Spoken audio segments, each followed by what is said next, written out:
l'esprit du temps. Notre thème de ce soir, c'est l'esprit du temps. C'est un thème très important. Donc si vous pouvez être avec la famille, appelez la famille parce que plusieurs personnes seront bénies par la grâce de Dieu au travers de cet enseignement très important. L'esprit du temps, c'est notre thème. Alors, qu'est-ce que la pensée qui est cachée derrière ce thème, l'esprit du temps? Frères et sœurs, le livre d'Ecclésiaste nous enseigne quelque chose. Que ce qui a été, c'est ce qui sera encore. Et même le Seigneur Jésus-Christ, dans le livre de Luc chapitre 17, il fait un parallélisme entre le temps de Noé et le temps de Lot. Et il fait comprendre que ce qui arriva du temps de Noé arrivera pareillement. Ce qui arriva du temps de Lot arrivera pareillement. On doit se poser une question. Pourquoi est-ce que des événements ou des situations qui ont déjà eu lieu dans le passé vont encore se répéter dans les derniers jours? Pourquoi cela? C'est une grande question à se poser. Allons-y tous dans le livre de Luc au chapitre 17 à partir du verset 26. Nous allons lire. Luc au chapitre 17 à partir du verset 26. Il est écrit ici: ce qui arriva du temps de Noé arrivera de même au jour du Fils de l'homme. Les hommes mangeaient, buvaient, se mariaient et mariaient leurs enfants jusqu'au jour où Noé entra dans l'arche, le déluge vint et les fit tous périr. Ce qui arriva du temps de Lot arrivera pareillement. Les hommes mangeaient, buvaient, achetaient, vendaient, plantaient, bâtissaient. Mais le jour où Lot sortit de Sodome, une pluie de feu et de soufre tomba du ciel et les fit tous périr. Écoutez ici au verset 30, Jésus dit: il en sera de même le jour où le Fils de l'homme paraîtra. Alors on se pose des questions. Est-ce qu'il y aura encore un autre déluge? Non. Est-ce qu'il y aura encore les mêmes choses? Ça veut dire les mêmes villes de Sodome et Gomorrhe? Non. Mais alors, qu'est-ce qui va arriver pareillement? C'est ça la grande question. Il faut maintenant bien comprendre le verset dans le côté spirituel et prophétique pour comprendre le thème que nous partageons ce soir, l'esprit du temps. Quand le Seigneur Jésus-Christ dit « ce qui arriva du temps de Noé arrivera », il faut maintenant voir ce qui s'est passé au temps de Noé. Et le verset 27 explique ce qui a eu lieu au temps de Noé. Il dit ici au verset 27, les hommes. Jésus n'a pas parlé du déluge d'abord. Il dit d'abord les hommes mangeaient, buvaient.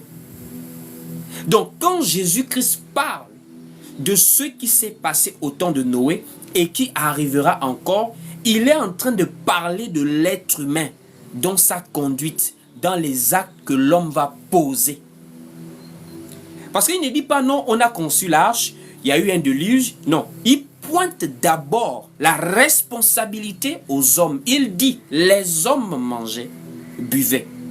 Et la même chose au temps de Lot. Au temps de Lot ici, au verset 28, il dit ce qui arriva du temps de Lot arrivera pareillement. Point. On continue. Les hommes mangeaient, buvaient. Donc en un mot, il y a une manière dont les hommes ont fait des choses au temps de Noé et au temps de Lot que nous allons revoir les mêmes choses aujourd'hui. Ce n'est pas qu'il y aura les mêmes habitants, les mêmes êtres humains du temps de Noé, non. C'est-à-dire la manière dont ces hommes ont vécu, les actes que ces hommes ont posés, nous allons revoir les mêmes choses aujourd'hui, dans les derniers jours. Voici pourquoi notre thème c'est l'esprit du temps. Quand nous parlons de l'esprit du temps, nous savons que l'esprit ne meurt pas. L'esprit ne meurt pas, c'est le corps qui meurt. Les gens au temps de Noé sont morts. Les gens au temps de Lot sont morts. Mais les esprits qui ont animé ces personnes pour les pousser à poser certains actes, ces esprits ne sont pas morts. Quand nous parlons de certaines choses que nous voyons aujourd'hui, Nous avons l'impression que c'est parce que le monde évolue, alors que ce sont des esprits qui ont animé d'autres personnes autrefois. Au moment où nous parlons, nous avons des prisons et nous avons des personnes emprisonnées pour meurtre. Alors que le premier meurtrier de la terre, c'était Caïn. Et Caïn est mort, et pourtant. Mais comment se fait-il que Caïn soit mort, mais nous continuons à avoir des meurtriers sur la terre? Il faut se poser des questions. Comment se fait-il que Caïn, le premier homme à avoir tué un être humain sur la terre, quand il est mort, on pensait que cet esprit de tuer là, cet esprit d'ôter la vie, allait partir avec Caïn. Mais à notre grande surprise, au moment où nous parlons, dans tous les pays du monde, il y a des prisons. Et il y a des gens qui sont condamnés pour meurtre à cause d'avoir ôté des vies, par des agressions, par la colère, par des choses. En un mot, Caïn est mort. Mais l'esprit qui a animé Caïn pour le pousser à tuer son frère, cet esprit n'est pas mort. C'est le même esprit que nous voyons encore aujourd'hui qui anime des personnes pour les pousser à tuer d'autres personnes. Parce que l'esprit anime des corps, s'il vous plaît. L'esprit anime des corps.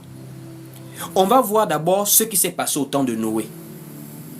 Pour vérifier que les mêmes choses du temps de Noé se reproduisent aujourd'hui, ça veut dire les esprits qui ont animé des personnes pour les pousser à faire certaines choses, les mêmes esprits-là animent encore d'autres personnes aujourd'hui. Allons-y lire le livre de Genèse. On va y lire doucement. Genèse chapitre 6. À partir du verset même premier. Prenons à partir du verset premier pour bien comprendre. Genèse 6, dès le verset 1. Pour bien comprendre ce qui s'est passé depuis l'origine. Qu'est-ce qui s'est passé au temps de Noé? On prend Genèse au chapitre 6, dès le verset premier. On dit ici, lorsque les hommes eurent commencé à se multiplier sur la face de la terre, et que des filles leur furent nées, les fils de Dieu virent que les filles des hommes étaient belles, et ils en prirent pour femmes parmi toutes celles qu'ils choisirent. Au verset 3, alors l'Éternel dit, mon esprit ne restera pas à toujours dans l'homme, car l'homme n'est que chair et ses jours seront de 120 ans. Au verset 4, les géants étaient sur la terre en ce temps-là, après que les fils de Dieu furent venus vers les filles des hommes et qu'elle leur eut donné des enfants. Ce sont ces héros qui furent fameux dans l'Antiquité. Au verset 5 maintenant, on va maintenant aller pas à pas. Au verset 5, qu'est-ce qui est écrit? On dit, l'Éternel vit que la méchanceté des hommes était grande sur la terre, et que toutes les pensées de leur cœur se portaient chaque jour uniquement vers le mal. Au verset 6, l'Éternel se repentit d'avoir fait l'homme sur la terre, et il fut affligé en son cœur. Et l'Éternel dit, j'exterminerai de la face de la terre l'homme que j'ai créé, depuis l'homme jusqu'au bétail, aux reptiles et aux oiseaux du ciel, car je me répands de les avoir faits. En un mot, au temps de Noé, il y avait ce qu'on appelle le faux mariage. Le faux mariage, c'est ce qui a déclenché la colère de Dieu. Parce qu'on voit l'origine. Quand on est au chapitre 5, il n'y a pas de problème. Mais quand on arrive au chapitre 6 de Genèse, au verset 1er, c'est là où le problème démarre. On dit les hommes ont commencé à se multiplier sur la face de la terre, et les fils de Dieu, ça veut dire les descendants de Seth, celui qui a remplacé Abel, les fils de Dieu virent que les filles des hommes étaient belles. Donc les filles des hommes là, ce sont des gens qui sont éloignés de Dieu. Et les fils de Dieu, ce sont les adorateurs du Seigneur. Donc les fils de Dieu ont commencé à regarder la beauté physique au lieu de regarder la beauté du cœur, ça veut dire la femme qui craint Dieu. C'est ce faux mariage qui a été comme un mélange. Or, nous savons que la lumière et les ténèbres ne se mélangent pas.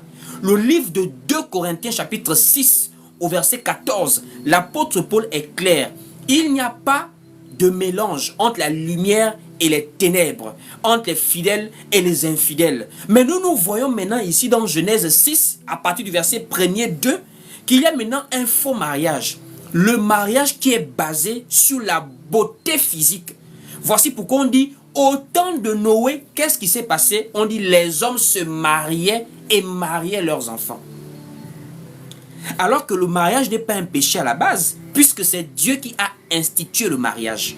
Mais comment alors le mariage est l'élément qu'on utilise pour dire au temps de Noé, les hommes étaient méchants? Parce qu'ils se mariaient alors que le mariage n'est pas un péché, mais c'est le type de mariage qui est en abomination devant Dieu. Le faux mariage entre les enfants de Dieu et les enfants charnels, les enfants des hommes. Les fils de Dieu et les filles des hommes. Qu'est-ce qui peut amener un enfant de Dieu, un fils de Dieu, à aller vers une fille charnelle? C'est simplement l'âge de la beauté. L'âge de la beauté. Au temps de Noé, qu'est-ce qui a provoqué le mariage? Ce n'est pas les critères, par exemple, que les prophètes ont souvent eu. Lorsque Abraham avait envoyé Eliezer pour aller chercher une femme à Isaac, Abraham avait envoyé Eliezer dans sa famille, chez ses parents, pour que Eliezer puisse aller choisir une femme de la même famille que Abraham. Ça veut dire, c'est comme aussi le temps de Noé. Au lieu que les fils de Dieu aillent vers les filles de Dieu, ils ont commencé à aller vers les filles des hommes. Mais qu'est-ce qui les a poussés à aller vers les filles des hommes? Ce n'est pas la beauté du cœur. Ce n'est pas la crainte de Dieu, c'est la beauté physique. Parce qu'on précise, les fils de Dieu virent que les filles des hommes étaient belles. S'il vous plaît, on peut relire ça. Genèse chapitre 6, on est ici au verset 2. Genèse 6 au verset 2, on dit ici, les fils de Dieu virent que les filles des hommes étaient belles. L'âge de la beauté. Et le Seigneur Jésus-Christ nous fait comprendre que ce qui arriva du temps de Noé arrivera pareillement. Et nous sommes en ce temps-là où les mêmes esprits qui ont impacté la beauté physique au temps de Noé sont aujourd'hui dans notre temps. Nous sommes à l'âge de la beauté. C'est la beauté physique qui est maintenant à la base des mariages de nos jours. Ce n'est plus selon l'ordre que Dieu a établi. Se faisait entre gens de même lignée, entre les gens de la même parenté. Ça veut dire Adam était fils de Dieu comme Ève était fille de Dieu. Mais de nos jours, la beauté physique amène des gens qui craignent Dieu à aller se marier avec des gens qui ne craignent pas Dieu à cause de la beauté physique. Aujourd'hui, nous sommes dans l'âge des apparences. Une femme peut être vraiment bizarre à voir avec les boutons. Elle part dans un salon de coiffure, elle sort de là, elle est méconnaissable. L'âge de la beauté. Nous avons maintenant aujourd'hui le maquillage avancé au point où on peut changer le visage de quelqu'un. C'est-à-dire, de nos jours, des hommes tombent amoureux des visages qui n'existent pas. Ça veut dire le maquillage a créé un visage qui n'a rien à voir avec la personne elle-même. L'âge de la beauté.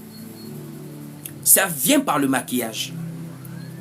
Le maquillage extrême avec les artifices, la beauté artificielle.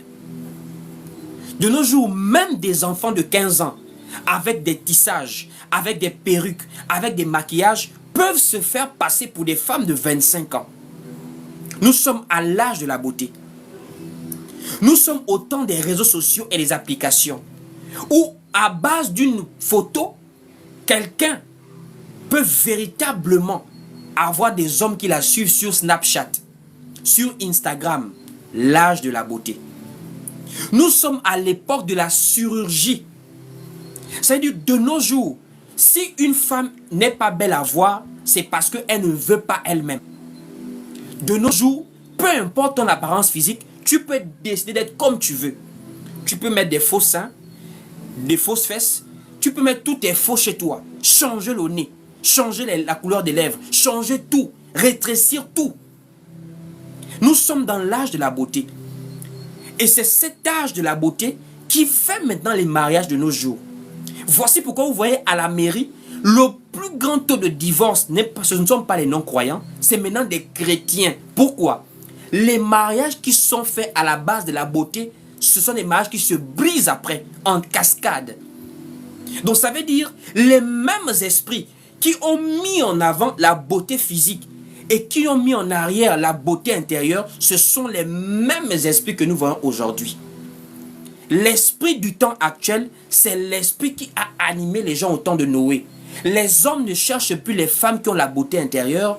Les hommes cherchent maintenant des femmes qui sont belles extérieurement, qui ont des beaux teints, qui ont des belles formes, mais qui à l'intérieur n'ont aucune vertu. Alors que le livre de Proverbes, chapitre 31 au verset 30, nous enseigne que la beauté est vaine. La beauté est vaine, pourquoi? Parce que c'est la femme qui craint Dieu qui sera louée. Dans la Bible, une femme qui est louée, la femme qu'on vante les mérites, c'est la femme qui craint Dieu. Voici pourquoi Proverbe 31 au verset 10 nous dit: qui peut trouver une femme vertueuse? Proverbe 31 au verset 10, c'est une question, c'est une interrogation. Qui peut trouver une femme vertueuse? La Bible parle d'une femme vertueuse. Une femme qui a des vertus est une femme qui craint Dieu. Mais de nos jours, nous vantons les mérites des femmes qui n'ont aucune vertu. Pourquoi? Beauté physique. À cause de la beauté physique de nos jours, la femme peut être plus dangereuse même que l'homme. Avoir des problèmes avec une femme en 2024, c'est plus dangereux d'avoir des problèmes avec un homme. Une femme est capable d'aller séduire jusqu'à un ministre, jusqu'à un général pour nuire à un homme qui lui a causé des problèmes. À cause de quoi? La beauté physique est devenue le pouvoir de la femme. C'est la beauté physique qui amène maintenant les femmes dans les foyers. Ce n'est plus la beauté intérieure. Et c'est ce qui s'est passé au temps de Noé. La Bible nous enseigne que les fils de Dieu virent que les filles des hommes étaient belles. Ça veut dire que c'est la beauté qui faisait les mariages de cette époque. Voici pourquoi Jésus dit, les gens se mariaient. Les gens mariaient leurs enfants. Ils buvaient, ils mangeaient. La vie était joyeuse par rapport au plaisir de la chair. Parce que quand on parle de beauté physique, on parle de plaisir de la chair. C'est la chair qui se fait plaisir. Mais l'âme ne se réjouit pas. L'âme se réjouit quand il trouve une femme qui craint Dieu. Donc l'esprit du temps actuel, c'est le même esprit qui a animé les gens au temps de Noé. Voici pourquoi Jésus nous révèle que l'esprit anime des corps. Dans le livre de Luc chapitre 9, lorsque les apôtres ont voulu lancer le feu à des personnes qui n'ont pas voulu recevoir Jésus, Jésus leur a dit, vous ne savez de quel esprit vous êtes animés. C'est-à-dire l'esprit anime des corps. L'homme peut mourir, mais l'esprit ne meurt pas. Voici pourquoi on peut chasser même un démon d'un corps, il quitte un corps, il va dans un autre corps. Nous voyons dans le livre de Luc chapitre 8, ou encore dans l'évangile selon Marc, l'homme qui avait légion de démons, on l'a chassé de ce corps, il a demandé à Jésus s'il peut aller dans un troupeau qui marchait à côté, un troupeau de cochons à côté.